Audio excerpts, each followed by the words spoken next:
Ini nanti kalau umpamanya screen saya tidak bergerak, tolong bilang ya. Karena ini saya coba saya convert ke apa? Saya convert ke PDF. Jadi mudah-mudahan bisa bisa terlihat semua. Apakah sekarang sudah apa namanya full screen? Full screen, Pak. Oh ya, oke ya. Sudah, Pak. Oke. Ini materi apa? Sebagai pengingat sampean di mata kuliah waktu itu pengantar teknologi kelautan ya, sama konstruksi kapal.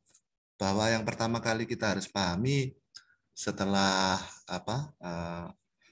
masuk di dunia perkapalan adalah klasifikasi kapal. Bahwa tujuan dari klasifikasi kapal itu untuk mengetahui bahwa sebuah kapal telah dibangun sesuai dengan peraturan tertentu dari sebuah badan klasifikasi. Jadi ini tujuan dari klasifikasi kapal. Maka setiap kapal itu pasti ada tanda kelasnya. Nah, badan klasifikasi yaitu pemeriksaan klasifikasi ini atas permintaan dari pemilik badan klasifikasi, atas permintaan ya dari pemilik. Nanti badan klasifikasi akan melakukan pengkelasan kapal sesuai dengan peraturan atau rule yang dimilikinya. Contohnya begini, Biro Klasifikasi Indonesia itu atas permintaan dari pemilik kapal itu mengkelaskan kapal tersebut itu berdasarkan aturannya peraturan atau rule dari Biro Klasifikasi Indonesia. Jadi BKI diundang oleh pemilik kapal untuk mengkelaskan kapal berdasarkan peraturannya Biro Klasifikasi Indonesia.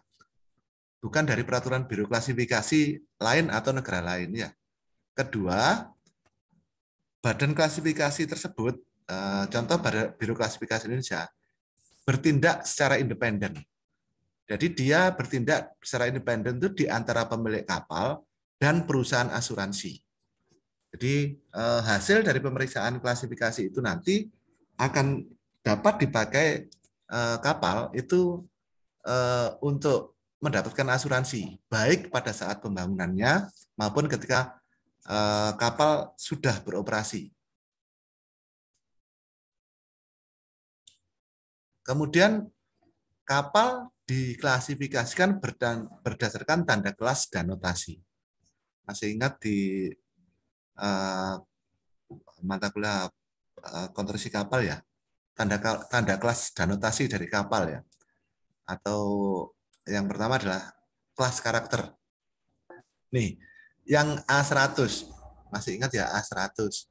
A100 itu kalau lambung kapal seluruhnya memenuhi persyaratan peraturan konstruksi BKI atau peraturan lain yang dianggap setara. Kalau A100-nya Biro Klasifikasi, maka memenuhi aturan dari Biro Klasifikasi. A100-nya Biro Veritas yang memenuhi aturan, A100-nya memenuhi keseluruhan aturan dari lambung kapal di Biro Veritas. A90, lambung kapal tidak seluruhnya memenuhi persyaratan peraturan konstruksi Biro Klasifikasi atau sudah tidak lagi seluruhnya memenuhi persyaratan konstruksi BKI, namun kelas tetap dapat dipertahankan untuk periode yang diperpendek dan atau dengan selang waktu survei yang lebih pendek. Kalau A100 itu masa berlakunya klasifikasinya 5 tahun. Sama seperti sepeda motor ya. Motor itu kan 5 tahunan. Ganti plat nomor itu. Ganti plat nomor, ganti STNK itu. A90 itu hanya 4 tahun. Nah, yang di ini kasus kalau kapalnya dikonversi, maka pasti menjadi 90. A90. Atau begini, kapalnya impor bekas. Kapal-kapal impor bekas yang dari Jepang itu pasti ketika masuk ke Indonesia dikelaskan ulang, dianggap sebagai kapal baru, akan tetapi lambungnya sudah tidak memenuhi aturan lamanya. A100 contohnya, kapal itu diimpor dari Jepang, kemudian dia sudah punya kelas nih, kelasnya dari NK, Nippon Kaiji Kyokai. Tanda kapalnya itu A100. Ketika dia diimpor, dibeli, karena dia sudah bekas, ketika direklaskan di Indonesia, maka Biro Klasifikasi akan mengkelas ulang, keluarnya nanti A90. A90 BKI, jika dikelaskan ke BKI. Tapi jika BKI bertindak atas nama NK, maka tanda tersebut tetap A100. Nah, resikonya nanti setiap kapal tersebut itu dikelaskan di Indonesia, maka dia harus mengundang kelas dari NK perwakilan Indonesia. Itu hanya seperti itu aja ya. Kalau ini khusus untuk aturan kapal yang bekas, impor yang bekas ya, yang masih memenuhi standar pelayaran. Artinya masih usia-usia 10 tahun, 15 tahun itu ya. Kalau nanti A100-nya itu berubah menjadi A90, maka dia selang waktu surveinya nanti akan lebih pendek, yaitu 4 tahun. Kemudian angka 190 tersebut menunjukkan kondisi peralatan lambung kapal yang berhubungan dengan persyaratan peraturan konstruksi dengan memperhatikan batas korupsi dan keausan yang diizinkan. Sampai waktu di semester kemarin kan keseluruhan dari perhitungan dari penampang melintang, memanjang, dan bukaan kulit itu kan memakai Biro Klasifikasi volume 2. Nah, volume 2 itulah yang dijadikan acuan untuk munculkan angka A100 atau A90 tersebut ya. Selain terkait material. Jadi umpamanya volume 5. Volume 5 kan terkait volume 5 itu yang terkait material. Material pengelasan ya. Itu aturannya rujukannya. Tapi tahun semester kemarin kan Tasaman pakai Biro Klasifikasi volume 2 yang merujuk ke Biro Klasifikasi volume 1 dan merujuk ke BKI volume 5. Volume 1 terkait perhitungan-perhitungan umum, volume 5 terkait material. Nah, ini yang angka 100 dan 90. Ada batas korupsi yang kemarin kalau TFK itu kan penambahan ketebalan FK itu ya. TFK. Kalau TK penambahan korupsi yang biasanya dimunculkan sekian persen itu ya. Yang rata-rata 1 mili atau 2 mili itu. Kalau ketebalan batnya 10 sampai 14 itu nanti pasti munculnya antara 1 mili sampai 2 mili. Untuk pembelahan ke atas berarti kan 2 mili ya. Yang penambahan korupsi ini, batas korupsi. Kemudian SM, tanda SM. Tanda SM ini instalasi mesin, termasuk instalasi listrik, memenuhi persyaratan peraturan konstruksi dari BKI atau peraturan lainnya yang dianggap setara. Kalau ini ya, kapal yang di kelas sekarang yang sedang dibangun dan sudah dibangun di PT PAL ya, kapal perang. Kapal perang itu sebenarnya aturannya adalah tidak ada aturan kelas di situ. Akan tetapi untuk kapal-kapal perang yang baru dibangun di Indonesia, contohnya kapal cepat rudal, kemudian BRS atau kapal bantu rumah sakit ya, itu keseluruhannya dia memakai dual class. Dual class itu bagaimana? Kapal tersebut kan sebenarnya kapal-kapal yang desain aslinya atau inisial desainnya itu kan dari Belanda. Kapal KCR, BRS itu inisial, kalau BRS itu dari Korea. Kalau yang KCR itu kan dari Belanda. Inisial kelasnya itu sebenarnya desain aslinya itu kelasnya itu kelas dari Biro Veritas. Ketika dibangun di Indonesia sudah dimodifikasi desainnya ya, kita mendapatkan lisensi untuk mengembangkan desain. Jadi kita awalnya membeli desain tersebut satu paket dengan galan kapal Belanda itu ya, Nederland itu. Setelah itu desainnya satu paket TOT atau Transfer of Technology. Nah, ketika di Indonesia kita di TOT-nya itu ada hak atau kewenangan untuk mengembangkan desainnya. Nah, ketika kita mengembangkan desainnya itu sejak awal itu Biro Veritas itu dilibatkan dalam pelaksanaan pendesainannya. Setelah itu Karena aturan di Indonesia bahwa seluruh kapal yang berlayar di Indonesia itu yang dibangun di Indonesia itu wajib berbendera Indonesia, maka BV, Biro Klasifikasi dalam hal ini itu meminta adanya pengkelasan dari BKI, maka dual kelas tuh kapal tersebut. Ini kasus untuk aturan tersebut. Maka bagaimana aturannya? Kalau dual kelas ini, maka aturan kelas kalau berbeda aturannya, maka dia akan umpamanya sampean contoh selama ini kan asamen asistensi ke dosen itu dengan asumsi asamen asistensi kepada kelas dan asistensi kepada pemilik kapal sebenarnya. Nah, kalau ada dua dosen atau ada dua standar yang berbeda, maka dua-duanya harus terpenuhi itu. Jadi harus memenuhi aturan Biro Klasifikasi dan juga harus memenuhi aturan Biro Veritas. Nah, kalau ASM, instalasi mesin termasuk instalasi listrik untuk kapal, tanpa penggerak sendiri dan unit apung lainnya memenuhi persyaratan peraturan konstruksi GBKI atau peraturan lain yang dianggap setara. Nah, yang dimaksud instalasi mesin dan instalasi listrik ya. Kalau ASM, kapal itu tanpa penggerak. Nah, contoh ya, tidak memiliki penggerak sendiri. Waktu dulu di pengantar teknologi kelautan ya, pengantar teknologi perkapalan itu ada kapal apa namanya? Rig yang semi submersible tuh. Dia kan punya penggerak itu. Punya penggerak ada 2 biasanya. Ada 4, sorry. 1 2 3 4 ketika ada semi submersible itu. Fungsinya itu tidak untuk menggerakkan rig untuk bergerak maju, tapi memposisikan kapal, memposisikan rig. Nah, ada kapal-kapal yang di lepas pantai itu punya propeller dia, punya mesin penggerak. Tapi mesin-mesin tersebut, propeller tersebut, itu fungsinya tidak untuk kapal mencapai VS-nya atau kecepatan dinasnya, tapi hanya memposisikan kapal untuk ketika bergerak, contoh kalau ada arus dia cepat bergeraknya, cepat berubah haluannya. Nah, ini tanda kapalnya itu ASM. Tanda kapalnya ASM. Kalau kapal tersebut tidak memiliki penggerak sendiri atau unit apung. Unit apung itu ya berarti seperti bas, seperti rig itu ya. Akan tetapi aturan-aturannya memenuhi konstruksi BKI dan peraturan lain yang dianggap setara. Setelah itu SM yang tanda atas ada tanda atasnya nih ya.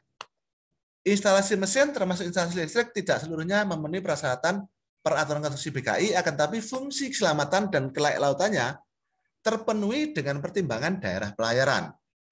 Pertimbangan atau mempertimbangkan daerah pelayaran. Contoh, kalau dia berlayarnya hanya di sungai atau di danau, maka nanti tanda SM yang ada tanda garis atasnya ini berarti layak. Gitu. Sesuai aturan BKI ya. Kalau tanda A garis atas SM garis atas nih ya.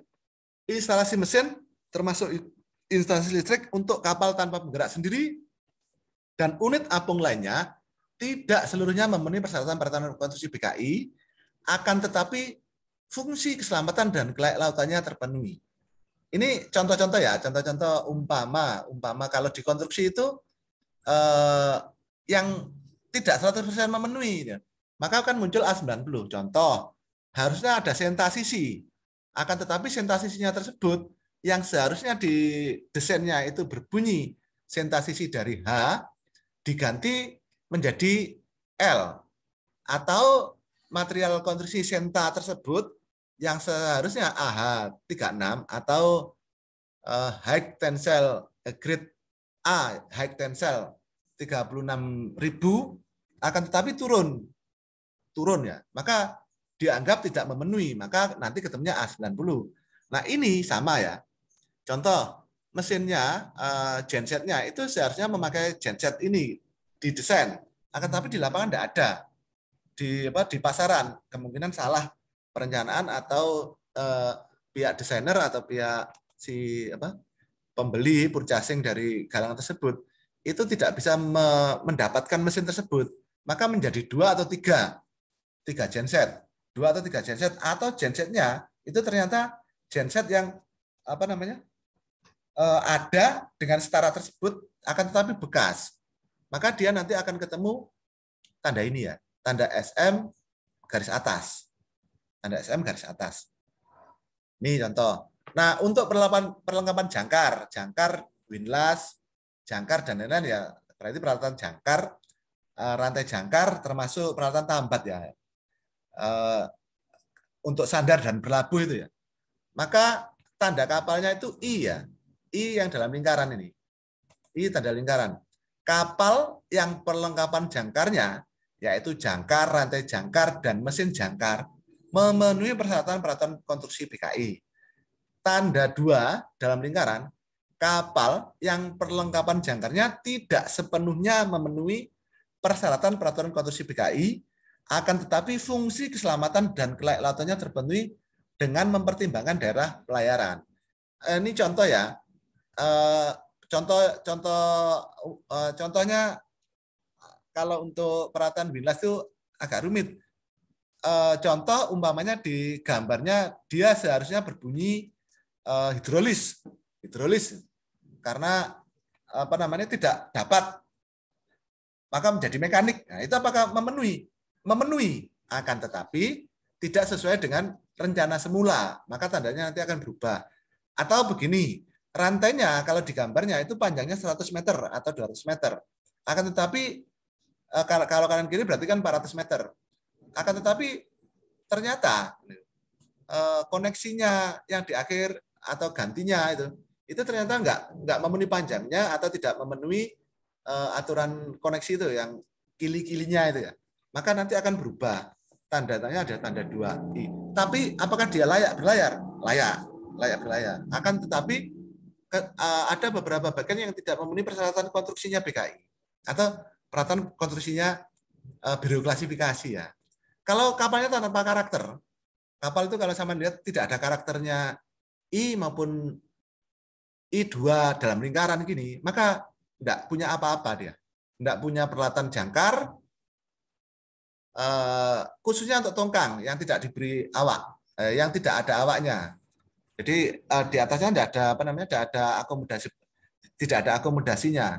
Kalau tongkang yang ada akomodasinya kan namanya accommodation bus atau bus yang berakomodasi ya, yang ada krunya itu. Akan tetapi bus tersebut tidak punya peralatan penggerak, maka dia nanti tandanya ya kalau memenuhi aturan konstruksi A100 SM ASM ini tandanya. Nah ini A100 memenuhi aturan BKI, akomodasi bars atau bars yang ada akomodasinya, ada penumpangnya, ada ruangan akomodasi, maka dia kalau memenuhi semua 100 A100 konstruksinya. Kalau instalasi listriknya tanpa penggerak, akomodasi bus itu biasanya tanpa penggerak ya. Ada mesin dan propellernya, tapi hanya untuk maneuvering tok. Itu nanti tandanya ASM. ASM. Maka kemungkinannya adalah accommodation bus ya. Atau SPB, self propeller bus. Nah, berbeda dengan SPB. SPB itu self propeller bus, itu bus yang memiliki propeller sendiri, itu biasanya ada akomodasinya. Maka nanti aturannya bukan ASM tapi SM. Nah, kalau SM-nya nanti tidak memenuhi sebagian, maka ada tandanya atasnya garis rit begini. Nah, ini yang tanpa karakter itu bars yang tidak ada peralatan tidak ada peralatan jangkarnya, tapi krunya biasanya ikut kru di tongkang dia. Kapal tundanya. Kemudian tanda IL dalam lingkaran atau IF tanda lingkaran, tanda kelas perlengkapan jangkar untuk kapal ikan sesuai dengan rule for fishing vessel. Ini rule for fishing vessel itu kalau kelas sampean yang sedang TATA itu nanti small craft vessel for fishing ya. Ada di BKI volume BKI BKI tahun 2006 seri 5 itu nggak salah.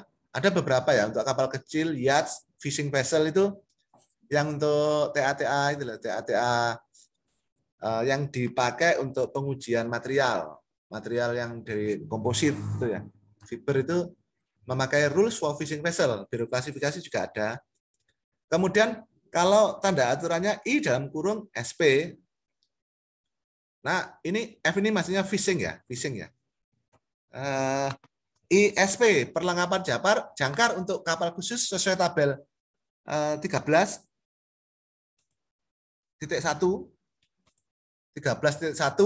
rule for high speed vessel. Nah, ini di BKI yang untuk high speed vessel ya, ISP. Tanda perlengkapan jangkar untuk kapal khusus. Nanti kalau Saman ada waktu, Saman langsung download aja di di situsnya BKI ya. Nanti Saman cari-cari aja ini sebagai perlengkapan saja.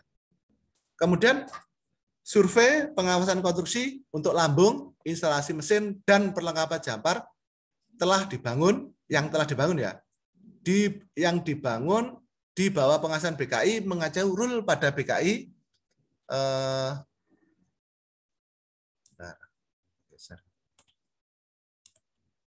yang memasok surveinya di tempat, contoh di ini ya, atau di tempat subkontraktor yang memasok komponen bagian kapal. Ini surveinya ya di galangan tersebut atau di tempat subkontraktor yang menggarapnya atau komponen suppliernya. Contoh kalau di plat, kalau ternyata platnya beli di Indonesia, maka biro klasifikasi itu nanti akan memeriksa di GDS, Gunawan Dian Jaya Steel. Kalau galangan tersebut beli platnya di GDS Surabaya itu, Gunawan Dian Jaya Steel. Atau kalau beli platnya di di Krakatau Steel, maka biro klasifikasi juga akan memeriksa ke sana. Untuk pelatan besi cornya, untuk kemudi maupun untuk bos propeller itu, yang untuk area belakang dan area depan kapal itu, kalau dicorkan di PT Barata Indonesia, Gresik sana, maka nanti biro klasifikasi juga akan memeriksa ke sana. Yang memeriksa ke sana itu biasanya dari surveyor dari biro klasifikasi berdasarkan undangan yang dilakukan oleh pihak galangan yang dikonfirmasikan ke pemiliknya plat tersebut. Yang kita membeli kapal, membeli material dari Barata untuk besi cornya itu untuk bos, untuk area kemudi itu. Maka nanti kalau si sana sudah, Pak, ini cornya sudah selesai dan sudah di finishing, maka ngomongnya bukan ke kelas, tapi ngomongnya ke pihak PT PAL. Nanti pihak PT PAL akan mengundang ke biro klasifikasi, owner dan lain-lain ya. Nanti akan datang ke sana witness-nya, marine surveyor-nya atau surveyor-nya yang untuk masing-masing nanti akan bertindak masing-masing sebagai surveyor, tapi yacht surveyor, si dari pemilik plat itu nanti atau material itu nanti juga akan bertindak sebagai surveyor. Atau kalau dia di sana tidak punya fungsi surveyor karena tidak memenuhi jabatan, tidak memenuhi persyaratan jabatan, kalau di 3 kan tidak boleh menjadi surveyor tuh, maka nanti menjadi inspektur. Maka mata kuliah kita kan Marine Survey and Inspection, karena fungsi kompetensinya adalah fungsi kompetensi inspektur dan surveyor. Nah, itu yang kemudian aturan-aturan tersebut ya harus dibuktikan dengan adanya sertifikat. Keseluruhan dari plat yang kita beli untuk pengelasan sampean di praktikum pengelasan ya. Kemudian yang tebelnya di atas 10, yang di atasnya 10 ya. Kalau yang di bawahnya 10 itu saya membelinya tidak dilengkapi dengan sertifikat. Kalau yang di atasnya kita membekalinya dengan sertifikat. Maka plat-plat tersebut yang di gudangnya teknik manufaktur kapal, keseluruhannya sejak kita membeli mulai tahun 2018 itu sudah memenuhi aturannya kelas. Kalau sampai nanti lihat di sertifikatnya, di itu sudah ada stempel kelas, stempel dari pemilik yang sudah ada stempel surveyor kelas. Nah, apakah dia marine use? Ya, itu marine use itu. Karena punya sertifikat ya. Apakah bisa dipakai untuk kapal? Bisa. Apakah bisa dipakai untuk TA? Kalau TA-nya bisa sama mengambil mata kuliah las-lasan ya bisa untuk itu. Ada sertifikatnya itu. Termasuk yang barusan datang itu ada sertifikatnya semua. Nah, kemudian untuk tanda bintang tanda ini yang tanda yang semua pelabuhan jangkar ya, memenuhi aturan BKI, material dan lain-lain itu nanti tandanya ini ya. Tanda ini, plus ini. Tandanya tanda ini. Apa ini namanya? Plus Latin. Tanda plus Latin. Kalau tidak memenuhi ya, ini tandanya adalah plus Latin akan tapi garis bawah. Lambung, instalasi mesin dan perlengkapan jangkar telah dibangun di bawah pengawasan dan sesuai dengan peraturan badan klasifikasi lain yang diakui dan kemudian dikelaskan pada BKI, penyimpangan dari aturan BKI dapat diterima. Ada penyimpangannya, tapi diterima. Nanti tanda keluarnya adalah tanda plus Latin ini di garis bawah. Kapal yang dibangun tidak di bawah pengawasan BKI atau badan klasifikasi yang diakui tidak mendapatkan tanda pengawasan pembangunan. Jadi gini, semua kapal-kapal baru, sejak mulai dari desainer, inisial desainer, sampai jadinya, sampai si trial itu ya, official sampai delivery, itu kalau diawasi oleh biro klasifikasi, baik itu Indonesia maupun luar negeri, maka nanti akan mendapatkan tanda ini nih, tanda ini, bahwa waktu dibangun ada tandanya. Kapal-kapal yang Samarinda itu banyak ya di pinggir-pinggir sungai di Samarinda sana yang di kapal saya belum pernah lihat ya. Yang banyak itu di Samarinda.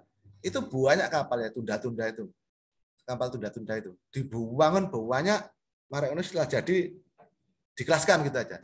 Dikelaskan ke BKI, kemudian ditandakan ke Kesah Bandara dan Otorita Pelabuhan. Maka dia tidak akan mendapatkan tanda ini dia. Dan kemudian A-nya itu pasti akan berbunyi A90. Kenapa? Karena dianggap kapal sudah jadi tapi bekas. Itu. Kemudian tanda mesinnya biasanya juga SM garis atas gitu. Sebagian mesinnya tidak memenuhi aturan tapi layak layar. Kapal-kapal tunda yang dibangun di pinggir-pinggir sungai di Mahakam ya, yang di Samarinda sana. Itu di Gua Arab dahulu enggak tahu siapa yang akan membeli, dibangun gitu aja. Begitu ada yang beli gitu, pemilik beli itu ada sertifikatnya, langsung dikelaskan sama dia, sama pemilik galangan tersebut. Dan itu sejak lama ya dulu. Apakah dia mempertimbangkan pasar? Ya, karena laku juga itu kapal-kapal tunda tersebut. Nah, notasi yang ditambahkan pada tanda kelas. Contoh, notasi area pelayaran. Masih ingat ya, ada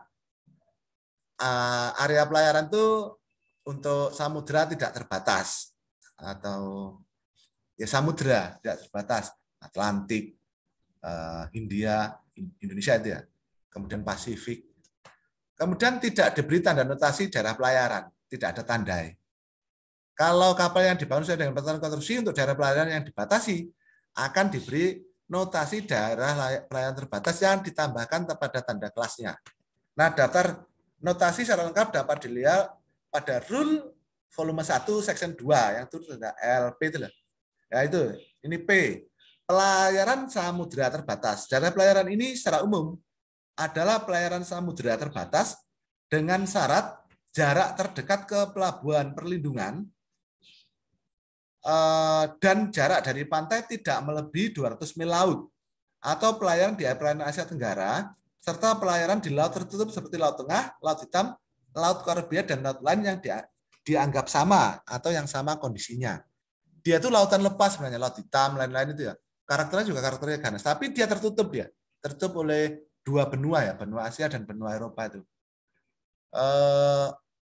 Laut Tengah itu kan juga tertutup, Mediterranean Sea itu kan tertutup 3 benua itu, benua Afrika, benua Asia dan benua Eropa itu yang di sebelahnya Turki, di atasnya Mesir itu. Itu muninya nanti P. Atau kalau mamanya rute kapal itu dari Surabaya arahnya ke Jepang. Itu kan sebenarnya melalui Laut Jawa, kemudian Selat Malaka, Selat Malaka ya. Kemudian melalui Natuna itu. Akan tetapi kalau dihitung dari jarak pantai terdekat itu tidak pernah lebih dari 200 mil laut atau sekitar 350 km ya. Maka nanti tandanya ada P ini, tanda P. Kemudian pelayaran lokal. Daerah pelayaran ini secara umum adalah pelayaran sepanjang pantai dengan syarat jarak terdekat ke pelabuhan perlindungan dan jarak dari pantai tidak melebihi 50 mil laut. Serta untuk pelayaran dalam laut tertentu seperti perawaran Kepulauan Riau. Riau itu kan banyak pulau-pulau ya, yang kepri ya, yang bukan Riau darat, Kepulauan Riau itu. Maka tandanya nanti pasti L itu, tandanya L. Kenapa? Karena saben lewat itu pasti dia akan melewati sela-selanya pulau. Jaraknya dari antar pulau itu nggak pernah lebih dari 50 mil. Atau gini, pelayaran perintisnya Indonesia ya, kapal-kapal perintis itu. Umpamanya dia belayar dari Jakarta sampai ke Lombok. Nah, dia itu pasti meripit ke pantai itu. Nah, kalau tandanya L, maka dia tidak akan pernah lebih dari 50 mil atau sekitar 80 atau 90 km dari garis pantai. Kemudian T, pelayaran laut tenang nih, perairan tenang nih. Daerah pelayaran ini terbatas pada perairan tenang, teluk, pelabuhan, atau perairan yang sejenis di mana tidak terdapat ombak yang besar. Ini danau. Yang masalah ini Danau Toba. Danau Toba itu kedalamannya kan sampai lebih dari 600 meter tuh. Jadi karakternya sudah karakter laut itu. Tapi itu danau itu. Tapi dalam 600 meter itu. Lebih dari 600 meter. Maka kalau sama lihat tanda-tanda di kapalnya itu ya, itu T dia, pelayaran tenang. Padahal karakternya dalam dia. Maka contohnya seperti itu ya. Sarangan terlalu telaga Sarangan terlalu dangkal ya. Ya, danau-danau gitu ya. Kemudian D, pelayaran pedalaman. Daerah pelayaran ini berlaku untuk kapal yang hanya digunakan di perairan pedalaman. Perairan pedalaman ini meliputi semua perairan pedalaman di Indonesia. Perairan lain yang sama kondisinya. Ini Samarinda, Kapuas, lain-lain.